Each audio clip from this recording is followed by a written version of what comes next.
Welcome back to Map the Maze. Today I wanted to talk to you about mental health first aid.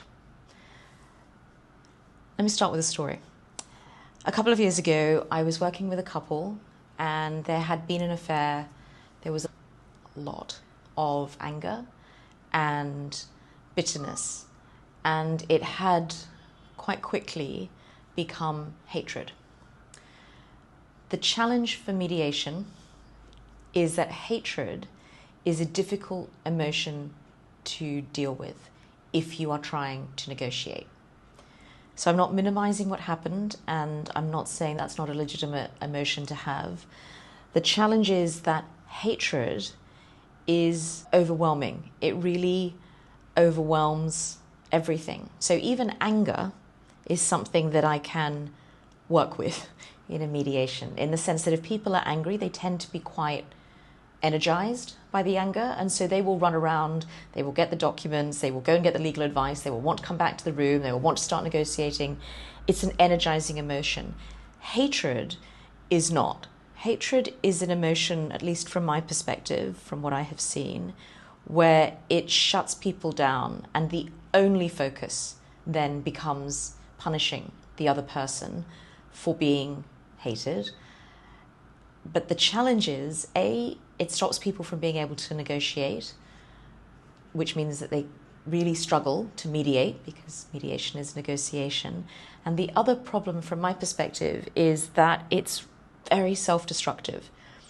So I had a case where there had been this affair, there had been a betrayal, there was a huge amount of hatred from one party to the other.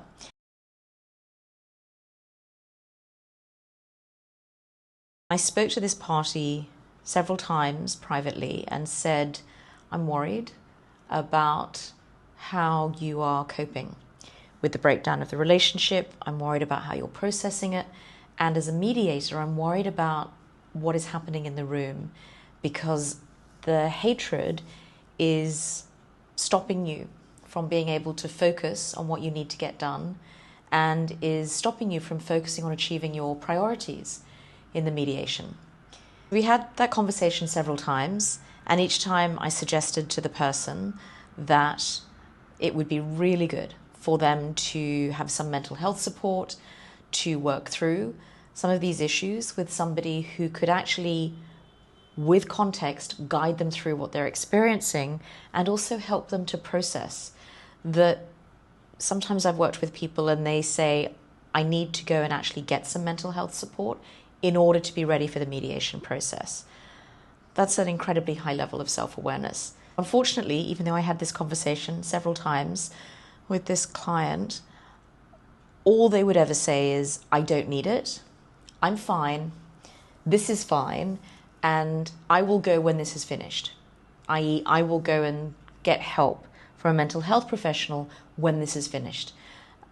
And what that led to was an incredibly lengthy process, which I don't think served anybody's interests, and certainly not the person who was carrying the hatred.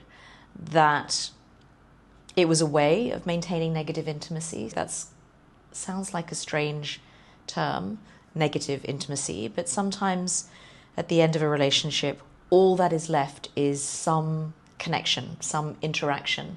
And if the only place you're going to get interaction is in the courtroom or in the mediation room, some people will choose that. Not consciously, but subconsciously, over no contact. I don't know whether that's what was going on for this person.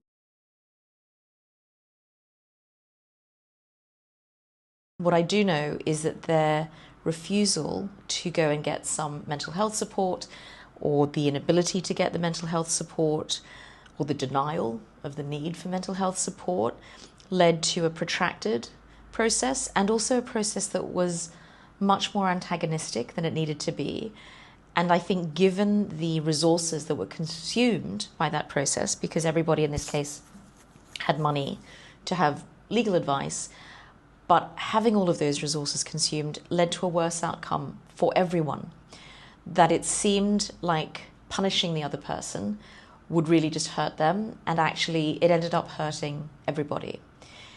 A apart from financially, because the legal fees were substantial in this case, it also ended up in really damaging any ability of future co-parenting. And I don't generally get to hear how people are doing, but one thing I wonder about is, as those children aged up and went through graduations, engagement parties, weddings, are they in a place where they can have mum and dad at the wedding or not? And I think that's an even bigger harm, to miss out on the future joy that any parent would want to participate in for their child. Because if I was any of those children, I would be seriously thinking about, can I have both parents here? Is that going to be a scene? Am I going to have to deal with their emotional content? Do I have one of them? And maybe I pick one, which is a terrible thing for a child to have to do. Or maybe I have neither present, because I don't want there to be a scene on what is supposed to be a day that is actually about my graduation or my wedding. And there are definitely children, adult children, who have had to make that decision about what is best for them. If I think back to those conversations with the client, I wish that there had been some way I could have reached them, because I have recently been doing some mental health first aid training. And it's been so valuable, because I feel better equipped now to have that conversation, in the sense of there is more of a plan. There is more of a structure for me around how to have that conversation.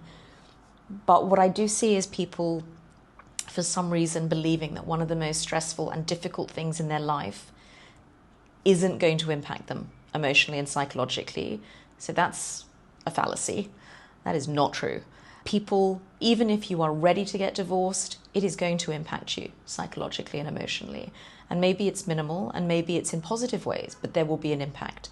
And ignoring the fact that we are emotional creatures is not helpful, because, as it happened to that client, it can really derail a couple of things in your negotiation. One, you lose focus on what are the priorities. So if there are things that you really need to achieve in the mediation, in the negotiation, that are priority goals, you're not going to achieve them. So that's the first problem. Second problem, it's going to take longer. Because if people are using the mediation space as a way to punish the other person, or to maintain negative intimacy, or to just keep arguing, that is going to take longer. The process will take longer. It will consume more resources, not just financial, but also your own emotional and psychological well-being. And thirdly, I think it makes the healing much harder. That if people can get assistance before they come to mediation, during the mediation, and after, I think for some people it's really helpful, that mental health support is invaluable.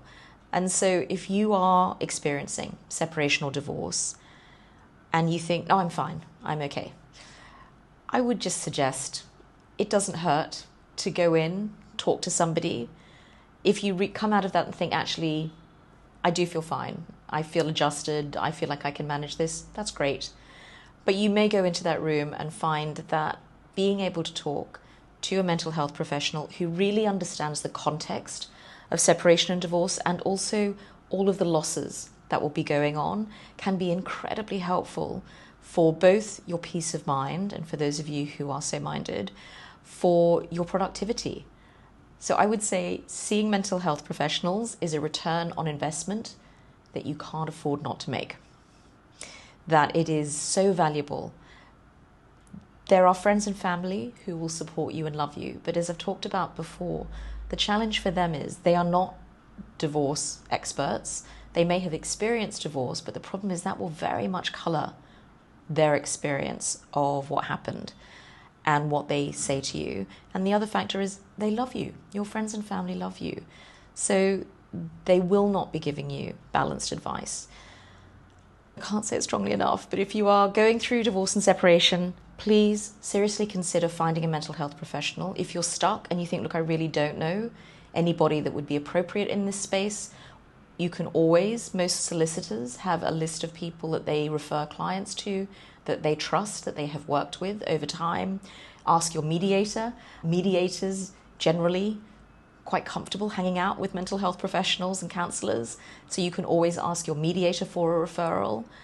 There are lots of services that you can reach out to in your jurisdiction, so I would strongly urge you to consider it, that mental health isn't to be taken lightly. Even having somebody to talk to who can just listen without trying to fix it, without trying to make you feel better, but just listen, is a real gift. So have a think about it, but if you don't have anyone who can help with your mental first aid, reach out and find someone who can, because it's too important. Thanks a lot. Take care. I'll see you next week.